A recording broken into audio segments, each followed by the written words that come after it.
ನಮಸ್ಕಾರ. ಅನುರಾಧ್ಯ ಕಿಚನ್ಗೆ ಸ್ವಾಗತ. ಈಗ ಒಂದು 2 ದಿನದಿಂದ ಗಾಳಿ ಮಳೆ ಎಲ್ಲ ಬರ್ತಾ ಇದೆ ಅಲ್ವಾ, ತುಂಬ ಕಾಟು ಮಾವಿನ ಹಣ್ಣೆಲ್ಲ ಬೀಳ್ತಾ ಇದೆ. ಏನು ಮಾಡೋದಪ್ಪ ಅಂತ ಯೋಚನೆ ಮಾಡ್ತಾ ಇದ್ದೀರಾ? ಮೇಲೆ ಮೇಲೆ ತಿಂದರೆ ದೇಹಕ್ಕೂ ಆಗಲ್ಲ, ಹಾಗಂತ ಬಿಸಾಡೋಕ್ಕೂ ಮನಸ್ಸಾಗಲ್ಲ. ವರ್ಷದಲ್ಲಿ ಒಂದೇ ಸರಿ ಸಿಗೋದಲ್ವಾ, ಅಪರೂಪ. ಹಾಗೆ ಎಲ್ರಿಗೂ ಇಷ್ಟನೂ ಇರುತ್ತೆ ಕಾಟು ಮಾವಿನ ಹಣ್ಣು ಅಂದರೆ.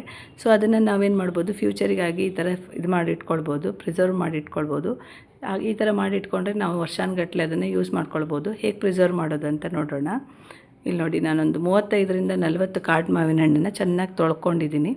ತೊಳ್ಕೊಂಡು ಏನು ಮಾಡಬೇಕು ಅಂದರೆ ಅದನ್ನು ನೀಟಾಗಿ ಬಟ್ಟೆಯಲ್ಲಿ ಒರೆಸ್ಕೊಳ್ಬೇಕು. ಅದರಲ್ಲಿ ಯಾವುದೇ ನೀರಿನ ಪಸೆ ಇರಬಾರ್ದು, ಯಾಕಂದರೆ ನಾವು ಪ್ರಿಸರ್ವ್ ಮಾಡ್ತಾಯಿದ್ದೀವಲ್ಲ, ನೀರಿದ್ದರೆ ಬೇಗ ಹಾಳಾಗುತ್ತೆ ಅನ್ನೋ ಕಾರಣಕ್ಕೆ ಎಲ್ಲದನ್ನು ನೀಟಾಗಿ ಡ್ರೈ ಮಾಡ್ಕೊಳ್ತಾ ಇದ್ದೀನಿ. ಹೀಗೆ ಒರೆಸ್ಕೊಂಡ್ಮೇಲೆ ಅದನ್ನು ನೀವು ಚೆನ್ನಾಗಿ ಸಿಪ್ಪೆ ತೊಗೊಳ್ಬೇಕು. ಸಿಪ್ಪೆ ತೊಗೊಳ್ಳುವಾಗ ಏನಂದರೆ ಮಳೆ ಬಿದ್ದ ಮೇಲೆ ಸ್ವಲ್ಪ ಹುಳ ಆಗೋ ಚಾನ್ಸಸ್ ಜಾಸ್ತಿ ಇರುತ್ತೆ. ಹುಳ ಗಿಳ ಇದೆಯಾ ಅಂತ ನೋಡಿಕೊಂಡು ಈ ಥರ ಸಿಪ್ಪೆನ ಒಂದು ಬೇರೆ ಪ್ಲೇಟಲ್ಲಿ ಎತ್ತಿಟ್ಕೊಳ್ಳಿ. ಎಲ್ಲದ ಗೊರಟನ್ನು ಈ ಥರ ಹಣ್ಣನ್ನು ಸಿಪ್ಪೆ ಬಿಡಿಸ್ಕೊಳ್ಬೇಕು. ಈ ಸಿಪ್ಪೆನ ಬಿಸಾಡಬೇಡಿ. 1-2 ಸತಿ ಅದನ್ನು ಚೆನ್ನಾಗಿ, ನೀರೇನು ಹಾಕೋ ಅವಶ್ಯಕತೆ ಇಲ್ಲ, ಹಾಗೆಯೇ ಚೆನ್ನಾಗಿ ಕಿವುಚ್ಕೊಳ್ಳಿ. ಅದರಲ್ಲಿರೋ ಪಲ್ಪೆಲ್ಲ ಬಿಟ್ಕೊಳ್ಳುತ್ತೆ. ನೋಡಿ ಎಷ್ಟು ಪಲ್ಪ್ ಇರುತ್ತೆ ಸಿಪ್ಪೆಯಲ್ಲಿ ಅಂತ. ಮತ್ತು ಈ ಪರಿಮಳನೂ ಇದರಿಂದನೇ ಸಿಗುತ್ತೆ, ಯಾಕಂದರೆ ಸಿಪ್ಪೆಯಲ್ಲೇ ಜಾಸ್ತಿ ಪರಿಮಳ ಇರುತ್ತೆ. ಈ ಥರ ನೀಟಾಗಿ ಅದನ್ನು ಹಿಚ್ಕೆ ಅದರಲ್ಲಿರೋ ರಸನೆಲ್ಲ ತೆಗಿಬೇಕು ಸಿಪ್ಪೆಯಲ್ಲಿದ್ದಿದ್ದು. ಮತ್ತು 1-2 ಸತಿ ಏನು ಮಾಡಿ ಅಂದರೆ ಈ ಗೊರಟನ್ನು, ಎಲ್ಲ ಗೊರಟುಗಳನ್ನು ಚೆನ್ನಾಗಿ ಕಿವುಚ್ಕೊಳ್ಳಿ. ಅದರಲ್ಲಿರೋ ಪಲ್ಪೆಲ್ಲ ಬಿಟ್ಕೊಳ್ಳಿ. ಇದರಿಂದ ಸ್ವಲ್ಪ ನೀರಾಗುತ್ತಲ್ಲ, ಕುದಿಸೋಕೆ ಈಸಿ ಆಗುತ್ತೆ. ಡೈರೆಕ್ಟಾಗಿಟ್ಟರೆ ಪಟ್ಟ ತಾಳ ಹಿಡಿದ್ಬಿಡುತ್ತೆ. ಆ ಕಾರಣಕ್ಕೋಸ್ಕರ ಈ ಥರ ನೀಟಾಗಿ ಕಿವುಚ್ಕೊಳ್ಬೇಕು. ಅದಕ್ಕೆ ನೋಡಿ, ಈಗ ಒಂದು ಅರ್ಧ ಸ್ಪೂನ್ ಆಗೋಷ್ಟು ಉಪ್ಪು ಹಾಕ್ತಾಯಿದ್ದೀನಿ, ಚಿಕ್ಕ ಸ್ಪೂನಲ್ಲಿ. ಹಾಗೆ ಒಂದು ಈ ಉಂಡೆ ಬೆಲ್ಲ ಇದೆ, ಎಷ್ಟು ದೊಡ್ಡದು ಬೇಡ, ಜಾಸ್ತಿ ಆಗುತ್ತೆ. ಇದರಲ್ಲೊಂದು ಅರೆವಾಸಿ ಅಂದರೆ ಅರ್ಧ ಅಂಶ ಆಗುವಷ್ಟು ನಾವು ಬೆಲ್ಲನೇನು ಮಾಡೋಣ, ಗುದ್ದಿ ಇದಕ್ಕೆ ಸೇರಿಸ್ಕೊಳ್ಳೋಣ. ಈ ಥರ ನಾವು ಬೆಲ್ಲ ಮತ್ತು ಉಪ್ಪು ಹಾಕಿ, ಕೆಲವರು ಇದಕ್ಕೆ ಖಾರ ಸಹ ಹಾಕ್ಕೊಳ್ತಾರೆ. ನಾನಿಲ್ಲಿ ಖಾರ ಸೇರಿಸ್ತಾ ಇಲ್ಲ, ಖಾಲಿ ಉಪ್ಪು ಮತ್ತು ಬೆಲ್ಲ ಮಾತ್ರ ಹಾಕ್ತಾಯಿದ್ದೀನಿ. ಉಪ್ಪು ಸಹ ಅಷ್ಟೇ ಟೇಸ್ಟಿಗೆ ಮಾತ್ರ. ಯಾಕಪ್ಪ ಅಂತ ಹೇಳಿದ್ರೆ, ಖಾಲಿ ಬೆಲ್ಲ ಹಾಕಿ ಕುಸಿಡೋದ್ರಿಂದ ನಾವು ಇದನ್ನು ಏನು ಮಾಡ್ಬೋದು, ಸ್ವೀಟ್ ಯೂಸ್ ಮಾಡುವಾಗೂ ಯೂಸ್ ಮಾಡ್ಕೊಳ್ಬೋದು, ಹಾಗೆ ಏನಾದರೂ ಪದಾರ್ಥ ಮಾಡೋಕ್ಕೂ ಯೂಸ್ ಮಾಡ್ಕೊಳ್ಬೋದು. ನೋಡಿ, ಇದು ಈ ಥರ ಬೆಲ್ಲ ಹಾಕಿದ ಮೇಲೆ ಚೆನ್ನಾಗಿ ಮಗ್ಚ್ಕೊಳ್ಬೇಕು 1-2 ಸತಿ. ಯಾಕಂದರೆ ಬೆಲ್ಲ ಎಲ್ಲ ಒಂದು ಸತಿ ಇದ್ರಲ್ಲಿ ಜಸ್ಟ್ ಮಿಕ್ಸ್ ಆಗೋ ಥರ ನೀಟಾಗಿ 1-2 ಸತಿ ಮಗ್ಚ್ಕೊಂಡು ಆಮೇಲೆ ಗ್ಯಾಸ್ ಮೇಲೆ ಇಟ್ಟರೆ ಈಸಿ ಆಗುತ್ತೆ ನಮಗೆ ಕಾಸ್ಕೊಳ್ಳೋಕ್ಕೆ. ಹಾಗಾಗಿ ಒಂದು ಸರಿ ನೋಡಿ, ಈಗೆಲ್ಲ ಮಿಕ್ಸ್ ಮೇಲೆ ಗ್ಯಾಸ್ ಸ್ಟವ್ ಆನ್ ಮಾಡ್ಕೊಳ್ಳೋಣ. ದಪ್ಪ ತಳದ ಪಾತ್ರೆ ಇದ್ದರೆ ಇನ್ನೂ ಈಸಿ ಆಗುತ್ತೆ. ಸ್ಟಾರ್ಟಿಂಗಲ್ಲಿ ಫ್ಲೇಮನ್ನು ಹೈಯಲ್ಲಿಟ್ಟು ಬೆಲ್ಲ ಕರಗೋ ತನಕ ನೀವು ಕಂಟಿನ್ಯೂಸ್ಟಾಗಿ ಸ್ಟಿರ್ ಮಾಡ್ತಾ ಇರಬೇಕು, ಕೈ ಬಿಡಬೇಡಿ. ಅದಂದರೆ ಬೆಲ್ಲ ಇರೋದ್ರಿಂದ ಮತ್ತು ಇದು ಸಹ ದಪ್ಪ ಇರೋದ್ರಿಂದ ಗೊರಟು ತಳ ಹಿಡಿದು ಸೀದೋಗೋ ಚಾನ್ಸಸ್ ಜಾಸ್ತಿ ಇರುತ್ತೆ. ನೀಟಾಗಿ ಮಗ್ಚ್ಕೊಳ್ಬೇಕು. ಬೆಲ್ಲ ಕರಗ್ತಾ ಇದ್ದಾಗೆ ರಸ ನೀರಾಗ್ತಾ ಹೋಗುತ್ತೆ. ಇಲ್ಲಿ ನೋಡ್ತಿರ್ಬೋದು ರಸ ಬಿಟ್ಟಿದೆ, ಬಟ್ ಇನ್ನೂ ಬೆಲ್ಲ ಕಂಪ್ಲೀಟಾಗಿ ಕರಗಲಿಲ್ಲ. ಹಾಗಾಗಿ ಒಂದು ಸ್ವಲ್ಪ ಮಗ್ಸ್ತಾ ಇರಿ. ಕಂಪ್ಲೀಟಾಗಿ ಕರಗಿದ ಮೇಲೆ ನೀವು ಫ್ಲೇಮನ್ನು ಮೀಡಿಯಮಲ್ಲಿಟ್ಟು ಚೆನ್ನಾಗಿ ಕುದಿಯೋಕ್ಕೆ ಬಿಡ್ಬೋದು. ಆಗ ನೀವೇನು ಮಗ್ಸ್ತಾ ಇರಬೇಕಂತಿಲ್ಲ, ಮಧ್ಯೆ ಮಧ್ಯೆ ಒಮ್ಮೊಮ್ಮೆ ನೋಡಿದರೆ ಸಾಕು, ಎಲ್ಲಾದರೂ ತಳ ಹಿಡ್ದಿದೆಯಾ ಅಂತ ಚೆಕ್ ಮಾಡಿದರೆ ಸಾಕು. ಈಗ ನೋಡಿ, ಎಲ್ಲ ಕರಗಿದೆ ನೀಟಾಗಿ. ಹೀಗೆ ಕುದೀಲಿ, ಒಂದು 5 ಮಿನಿಟ್ಸ್ ಚೆನ್ನಾಗಿ ಕುದಿಬೇಕು.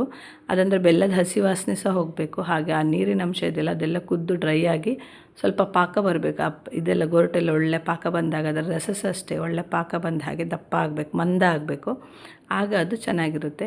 ಈ ಥರ ಸ್ಟೋರ್ ಮಾಡಿ ಇಟ್ಕೊಂಡ್ರೆ ನೋಡಿ, ನೀವು ಸ್ವೀಟ್ ಅಂದರೆ ರಸಾಯನ ಮಾಡೋದಾದರೂ ಸೇರಿಸ್ಕೊಳ್ಬೋದು. ಒಳ್ಳೆ ಫ್ಲೇವರ್ ಕೊಡುತ್ತೆ ಕಾಟು ಮಾವಿನ ಹಣ್ಣು. ನಾರ್ಮಲ್ ಮಾವಿನ ಹಣ್ಣಿನೊಟ್ಟಿಗೆ ಕಸಿ ಮಾವಿನ ಹಣ್ಣು ರಸಾಯ ಮಾಡುವಾಗ ಇದನ್ನು ಸೇರಿಸ್ಕೊಂಡ್ರೆ ಫ್ಲೇವರು ಚೆನ್ನಾಗಿರುತ್ತೆ.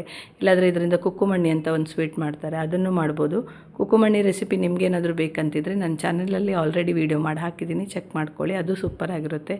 ಇಲ್ಲಾಂದರೆ ನೀವು ಮಾವಿನಕಾಯಿ ಇದನ್ನು ಯೂಸ್ ಮಾಡಿಕೊಂಡು ಮೆಣಸ್ಕಾಯಿ ಮಾಡ್ಕೊಳ್ಬೋದು, ಇಲ್ಲಾಂದರೆ ಮಾವಿನ ಹಣ್ಣಿನ ಸಾರು ಮಾಡ್ಕೊಳ್ಬೋದು, ಸಾಸಿವೆ ಮಾಡ್ಕೊಳ್ಬೋದು, ಏನು ಬೇಕಾದರೂ ಸ್ವೀಟ್ ಆಗಲಿ, ಇದರ ಖಾರ ಡಿಶ್ ಏನೂ ಸಹ ಮಾಡ್ಕೊಳ್ಬೋದು ರೆಸಿಪಿ. ಹಾಗಾಗಿ ನಾನು ಇದಕ್ಕೆ ಖಾರ ಹಾಕಲಿಲ್ಲ, ಖಾಲಿ ಬೆಲ್ಲ ಹಾಕಿ ಕುದಿಸಿಡ್ತಾ ಇದ್ದೀನಿ. ನೋಡಿ, ಇಲ್ಲಿ ಎಷ್ಟು ಚೆನ್ನಾಗಿ ಕುದ್ದು ದಪ್ಪ ಆಗ್ತಾ ಇದೆ. ನೋಡಿ, ಅದರ ರಸ ಎಷ್ಟು ಮಂದ ಆಗ್ತಾಯಿದೆ. ಇನ್ನೊಂದು 5 ಮಿನಿಟ್ಸ್ ಚೆನ್ನಾಗಿ ಕುದಿಬೇಕು. ಅದು ಕಲರ್ ಒಂದಿಷ್ಟು ಬ್ರೌನಿಷ್ ಆಗುತ್ತೆ, ಆ ಥರನೂ ಆಗಬೇಕು. ಮತ್ತು ಪರಿಮಳ ನಿಮಗೆ ಗೊತ್ತಾಗುತ್ತೆ, ಕುದೀತಾ ಕುದೀತಾ ಅದು ದಪ್ಪ ಆಗುತ್ತೆ. ಮತ್ತು ಅದರದ್ದು ಪರಿಮಳನೂ ಬೆಲ್ಲದ ಪರಿಮಳನೂ ಎಲ್ಲ ಚೇಂಜ್ ಆಗುತ್ತೆ. ನೋಡಿ, ಇಲ್ಲಿ ಎಷ್ಟು ಚೆನ್ನಾಗಿ ದಪ್ಪ ಆಗಿದೆ ಅಂತ ನೋಡ್ತಿರ್ಬೋದು.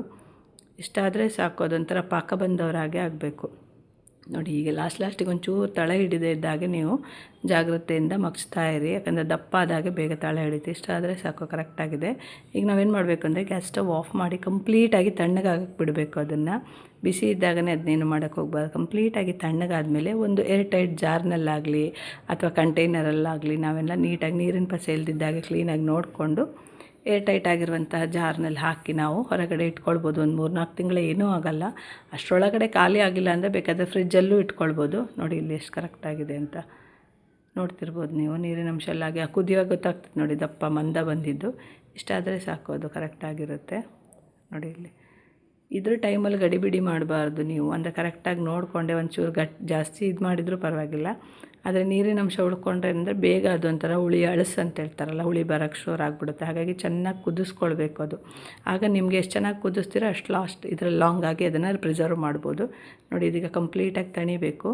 ನೋಡಿ ತಣ್ಣದು ಎಷ್ಟು ಚೆನ್ನಾಗಾಗಿದೆ, ಎಷ್ಟು ದಪ್ಪ ಆಗಿದೆ ನೋಡಿ. ಇದನ್ನು ನಾವೇನು ಮಾಡಬೇಕು ಅಂದರೆ ಒಂದು ಜಾರ್ನಲ್ಲಿ ಹಾಕಿಟ್ಕೊಂಡ್ರೆ, ನಾನಿಲ್ಲಿ ಇದರಲ್ಲಿ ಜಾರಲ್ಲಿ ಹಾಕ್ತಾಯಿದ್ದೀನಿ. ನೀವು ಯಾವುದೇ ಪಾತ್ರೆಯಲ್ಲಿ ಹಾಕಿದ್ರು ಏರ್ ಟೈಟ್ ಆಗಿರಬೇಕು ಮತ್ತು ನೀರಿನ ಪಸೆ ಇಲ್ದಿದ್ದಾಗೆ ಕಾಳಜಿ ವಹಿಸಿದರೆ ಆಯಿತು. ನೋಡಿ ಇಲ್ಲಿ ಜಾರನ್ನು ಡ್ರೈ ಮಾಡ್ಕೊಂಡಿದ್ದೀನಿ ಚೆನ್ನಾಗಿ ವಾಶ್ ಮಾಡಿ.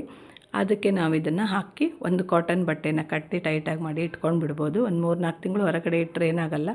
ಆಮೇಲೆ ಏನಾದರೂ ಉಳಿತಂದರೆ ನೀವು ಬೇಕಾದರೆ ಫ್ರಿಜ್ಜಲ್ಲಿ ಇಟ್ಕೊಂಡ್ರೆ ಒಳ್ಳೆಯದು, ಏನಾದರೂ ಹಾಳಾಗದೇ ಇದ್ದ ಹಾಗೆ. ಇವತ್ತಿನ ಈ ರೆಸಿಪಿ ನಿಮಗೆಲ್ಲ ಇಷ್ಟ ಆಯಿತು ಅಂತ ಅಂದ್ಕೊಳ್ತೀನಿ. ಇಷ್ಟ ಆದರೆ ವಿಡಿಯೋನ ಲೈಕ್ ಮಾಡಿ, ನಿಮ್ಮ ಫ್ರೆಂಡ್ಸ್ಗೆ, ರಿಲೇಟಿವ್ಸ್ಗೆ, ಅದರಲ್ಲೂ ಯಾರ ಮನೇಲಿ ತುಂಬ ಕಾಡು ಮಾವಿನ ಹಣ್ಣು ಬೀಳುತ್ತಲ್ಲ ಅವರಿಗೆ ಶೇರ್ ಮಾಡಿ. ಹಾಗೆ ಯಾರೆಲ್ಲ ಚಾನಲನ್ನು ಸಬ್ಸ್ಕ್ರೈಬ್ ಮಾಡಿಲ್ಲ ಸಬ್ಸ್ಕ್ರೈಬ್ ಮಾಡ್ಕೊಳ್ಳಿ. ಎಲ್ರಿಗೂ ಒಳ್ಳೆಯದಾಗಲಿ. ಶುಭ ದಿನ.